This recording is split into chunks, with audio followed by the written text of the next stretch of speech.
Every one of us, at some point, feels like life is spinning out of control. Whether it's a lost job, a broken relationship, or just the chaotic pace of daily routines, these moments can leave us feeling helpless and overwhelmed. But what if I told you there's a way to not just survive these challenges, but to thrive amidst them? Today, we're going to dive deep into the wisdom of Seneca, an ancient philosopher who mastered the art of maintaining peace in a tumultuous world. His teachings on Stoicism aren't just philosophical musings, they are practical strategies that have powered leaders, thinkers, and individuals through the ages and can empower us today. By the end of this video, you'll have a toolkit of Stoic principles to help you cultivate mental toughness and reclaim control over your emotions and reactions. No matter what life throws your way, stick with me, and let's explore how these ancient secrets can be applied to modern life for a calmer, more centered existence. If you appreciate what we're doing here and want to support the channel, a simple, free favor I'll ask from you is to hit the subscribe button. It helps us keep bringing content like this to you. Also, I encourage you not to skip any part of the video. If you're here, you're not like the majority. You're someone who sees the value in diving deep, so consider yourself an exception. Number 1. Focus on one activity at a time. Seneca's wisdom, "To be everywhere is to be nowhere," captures a crucial principle that is often overlooked in our modern rush to do more and be more. The idea of focusing on one activity at a time is central to Stoic philosophy and can transform how we approach our daily tasks. In a world that celebrates the myth of multitasking, we need to pause and reconsider the effectiveness of this approach. When we try to multitask, we're spreading our attention thin, which can lead to increased mistakes and decreased quality of work. Marcus Aurelius, another revered Stoic philosopher, echoed this sentiment when he advised, "Concentrate every minute like a Roman, like a man, on doing what's in front of you with precise and genuine seriousness, tenderly, willingly, with justice, and on freeing yourself from all other distractions."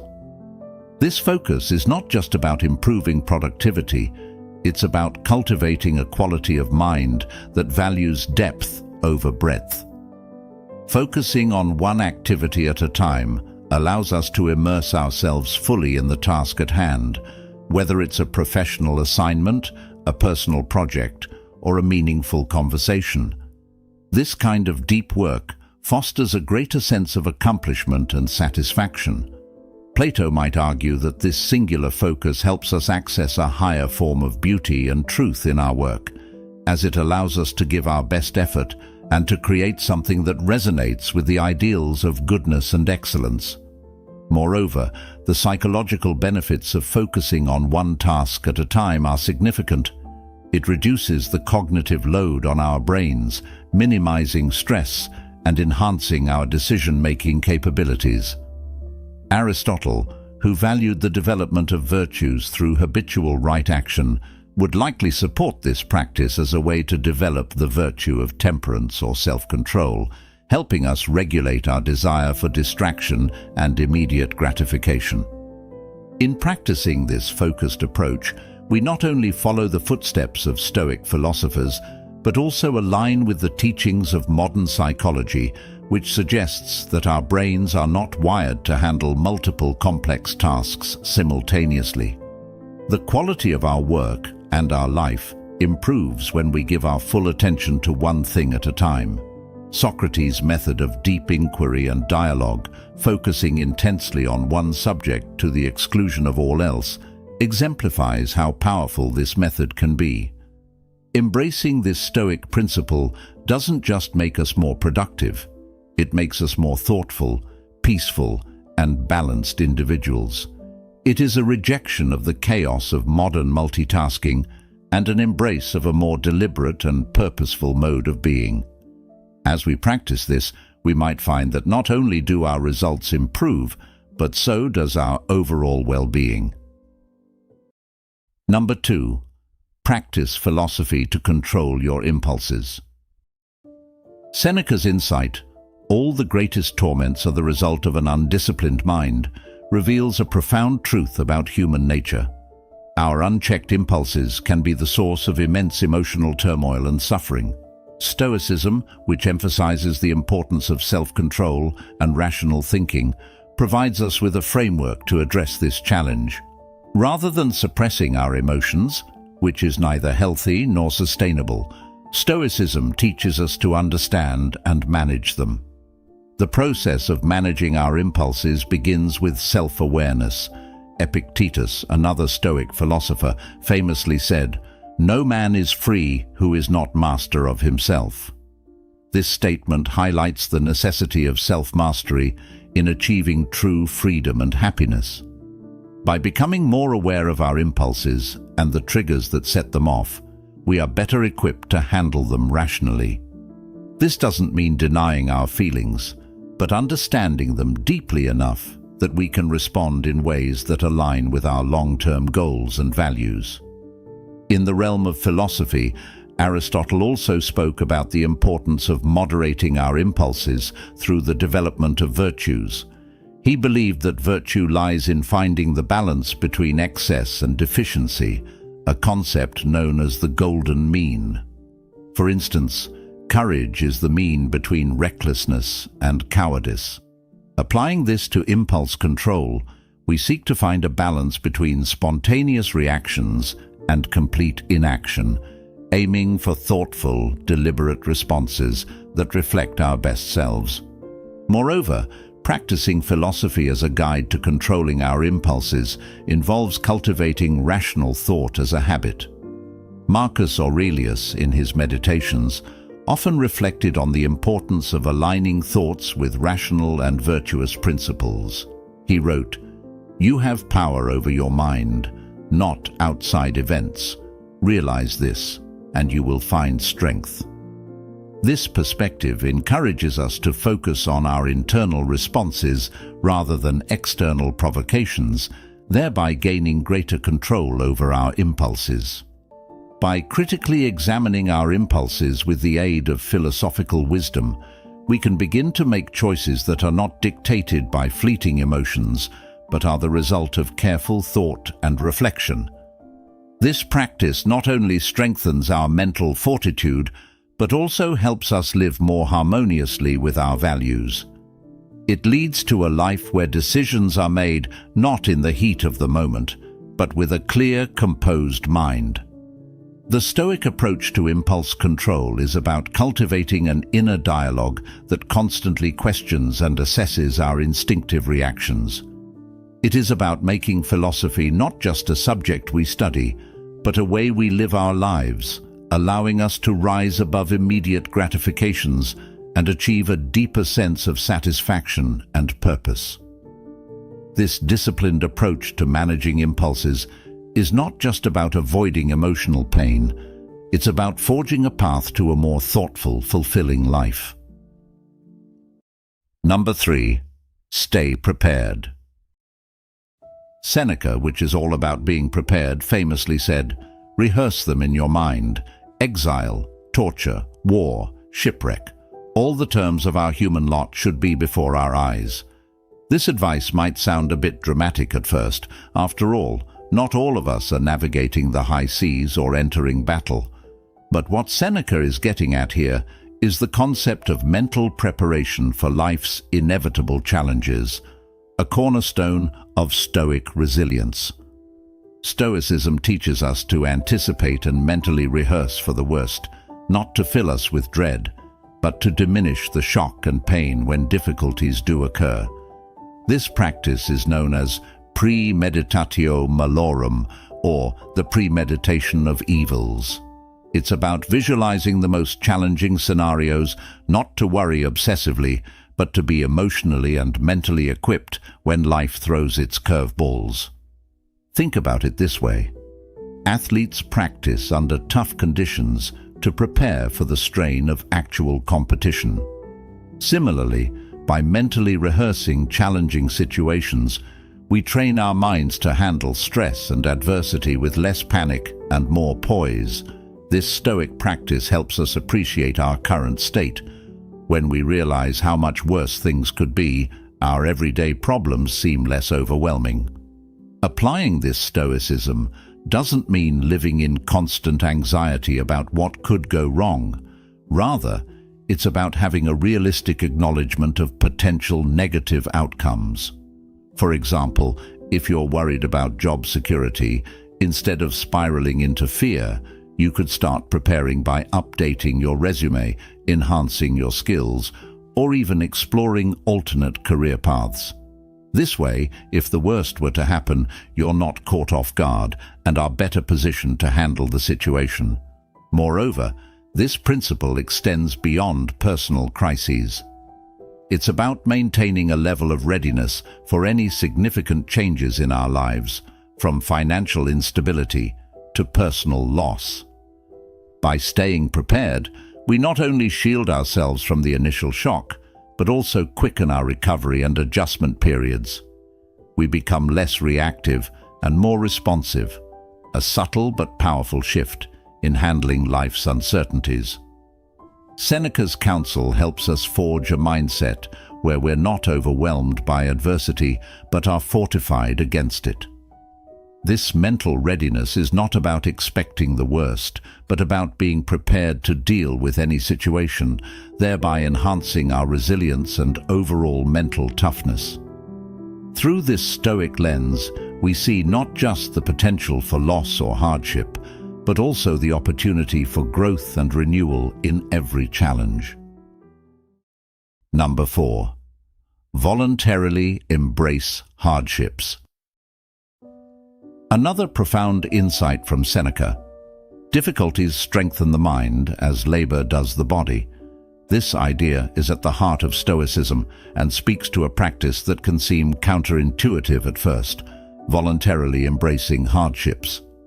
It's about deliberately choosing to experience discomfort, not as a form of punishment, but as a way to fortify our mental resilience and expand our capacity to handle life's inevitable challenges. Think about what it means to voluntarily embrace hardships. It's like an athlete who trains under harsh conditions to prepare for a competition. The athlete understands that by pushing the limits in a controlled environment, they're better prepared for the stresses of the actual event. Similarly, by choosing to face difficulties head-on, whether that's taking on a challenging project at work, speaking up in public, or even opting to live more simply, we enhance our mental toughness and adaptability. Seneca's approach teaches us that when we step out of our comfort zones on purpose, we're not just testing our limits, we're expanding them.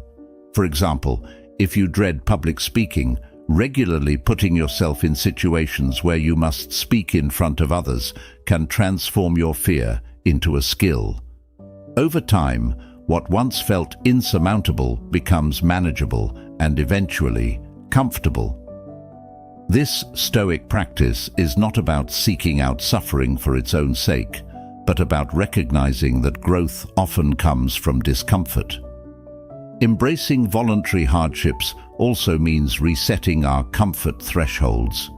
In a world that often prioritizes comfort and ease, choosing the harder path can seem radical. But Stoicism invites us to rethink what true comfort is. Is it merely the absence of discomfort, or is it the presence of inner strength and peace that comes from knowing we can handle whatever comes our way? By integrating this Stoic principle into our lives, we also learn to appreciate our current circumstances more. When we know we can endure less, we can enjoy the simple pleasures of life with greater contentment. It's about building a life not on the avoidance of hardship, but on the foundation of resilience. This doesn't mean we seek out suffering, but when hardship does come, we view it as an opportunity to practice our Stoic skills. In embracing voluntary hardships, we also foster a deep sense of self-efficacy. We prove to ourselves that we are capable of overcoming obstacles, which in turn builds self-confidence. Each challenge we face and overcome is a reminder that we are stronger than we might have believed. So, let's take a page from Seneca's book and challenge ourselves to step into the arena of voluntary hardship. It's there that we'll find not just challenges, but the keys to a more resilient and fulfilling life. Number 5. Avoid self-victimization. Seneca wisely pointed out, "We suffer more often in imagination than in reality." This statement is a stark reminder that our interpretation of events, not the events themselves, often causes our greatest suffering. It's easy to fall into the trap of believing that we are victims of our circumstances, which can lead to a mindset that everything happens to us rather than for us or with us. Stoicism teaches us the importance of perception. How we choose to see and interpret life's challenges significantly impacts our experience of them. If we view ourselves as passive victims, we surrender our agency and power. However, if we view challenges as opportunities to grow and learn, we maintain control over our responses and are more likely to approach life proactively. Consider a common scenario. Perhaps you didn't get a promotion at work, and your initial reaction is to feel sidelined or discriminated against. While these feelings are valid, Stoicism invites us to examine our reactions critically. Are we perhaps viewing the situation only through a lens of loss and unfairness? What if, instead, we saw this as an opportunity to seek feedback, improve our skills, or even reassess our career path to find a better fit for our aspirations? Avoiding self-victimization doesn't mean ignoring the injustices or difficulties we face. Rather, it means shifting our focus from what happens to us to how we respond to what happens. This shift is powerful. It moves us from a place of passive reaction to active participation in our lives. We stop asking, "Why is this happening to me?" and start asking, "What can I learn from this? How can I grow from this situation?" Stoicism equips us with the tools to detach from our initial emotional responses and see the bigger picture. It's about understanding that while we can't always control external events, we can control our perceptions and reactions. This mental shift is freeing and empowering. It allows us to live with a sense of purpose and resilience, making us better equipped to handle future challenges. Moreover, practicing this Stoic principle enriches our interactions with others. By refusing to cast ourselves as the perpetual victims, we foster healthier relationships, characterized by mutual respect and understanding rather than blame and resentment. We become more compassionate as we recognize that just as we are responsible for our happiness, so are others for theirs. In embracing the Stoic way, we liberate ourselves from the chains of self-victimization. We take charge of our narrative, acknowledging that we are the architects of our reality. This empowerment is the essence of Stoicism and the key to a fulfilling and proactive life. So let's choose to rise above victimhood, not by denying our pain, but by reframing our stories with strength, wisdom, and resilience. Number 6.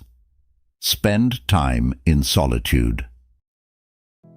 Seneca's advice to retire into yourself as much as possible emphasizes the value of solitude in Stoic philosophy. This guidance is not an encouragement towards isolation, but rather an invitation to engage in deep self-reflection and introspection.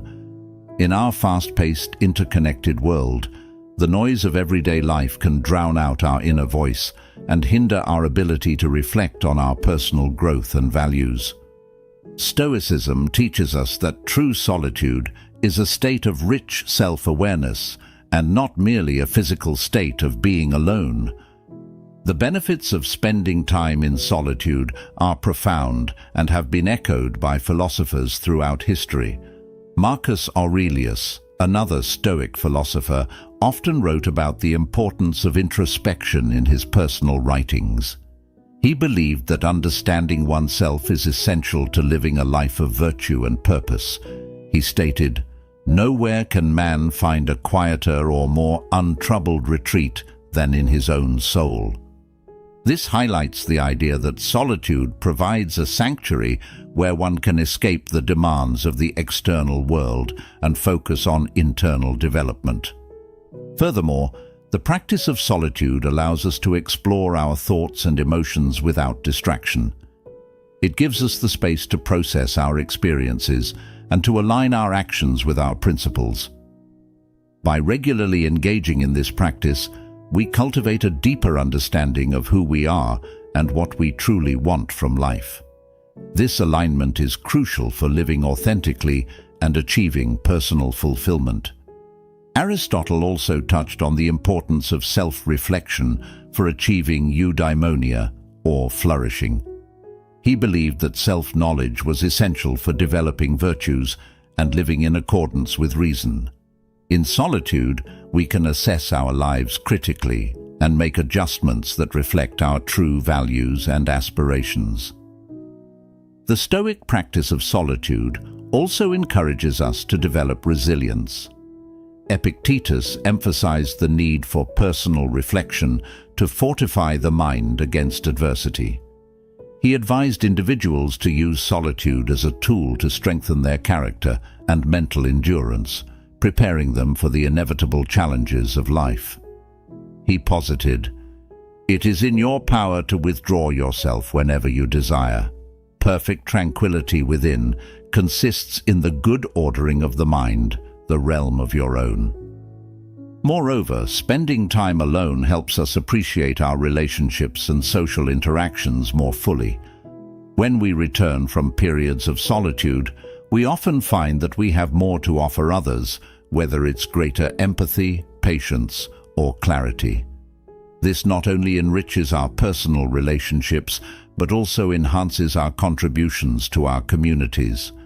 The Stoic practice of seeking solitude is not about escaping life, but about deepening our engagement with it. By retiring into ourselves, we gain the clarity needed to act more thoughtfully in the world. Seneca, Marcus Aurelius, and Epictetus all provide us with a roadmap for using solitude not as a retreat from life, but as a tool to live more fully and meaningfully. As we wrap up today's discussion, it's clear that the teachings of Stoicism aren't just abstract theories confined to ancient texts. They offer practical strategies that can be applied to our daily lives, empowering us to lead more thoughtful, resilient, and purposeful lives. Stoicism teaches us the value of focus, the power of self-control, the importance of preparedness, the strength found in embracing hardships, the liberation that comes from avoiding self-victimization, and the clarity that solitude can bring. Each of these principles challenges us to turn inward and refine our characters, to confront our lives with both honesty and courage. Remember, Stoicism doesn't promise an easy life. Rather, it offers us the tools to deal with life's challenges more effectively. It encourages us to see every obstacle as an opportunity to practice virtue and every hardship as a chance to test our resilience. By applying these Stoic practices, we're not just surviving, we're thriving, cultivating a life of peace and fulfillment from within. In the spirit of Stoicism, let's continue to explore how we can apply these ancient wisdoms to navigate the complexities of modern life. Let's strive to be better than we were yesterday, to live with intention and virtue. If you're interested in continuing this journey, check out one of the videos on your screen now. They're designed to help you dive deeper into the practical applications of Stoicism in everyday life. Thank you for spending your time with us here at Stoic Journal. We're grateful for your curiosity and your eagerness to grow alongside us. Remember, the path to wisdom is long and challenging, but every step you take is a step towards a more meaningful life. So, keep walking bravely.